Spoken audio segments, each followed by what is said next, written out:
When we are without a Subaru in our long-term fleet, we have to admit to feeling a little more vulnerable to the elements. So the departure after 13 months of our 2001 Subaru Outback H6 VDC Sport Utility Wagon is most regrettable.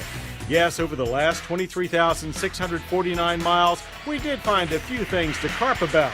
We think almost 32 grand is steep for a six-cylinder Subaru, loaded or not, and the driver's seat was a source of lower back pain for several staffers. On the much longer plus side, few larger cars are better tourers than the Outback, even when pavement is dry. Nor will they, or most SUVs, likely top our test economy of 23.7 miles per gallon. Cargo volume actually beats sport utes like the Ford Escape. And the VDC's standard traction control and vehicle dynamic control stability system added to the security of the advanced all-wheel drive components.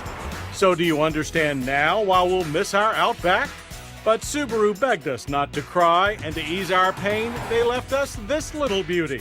A 2002 Subaru WRX, our Motorweek driver's choice sports sedan for 2002. Putting months of miles on the WRX looks like fair or foul weather fun. But next week, we'll bring you up to date on this Acura RSX Type S and this Dodge Grand Caravan ES all-wheel drive, both on our next Motorweek long-term road test update.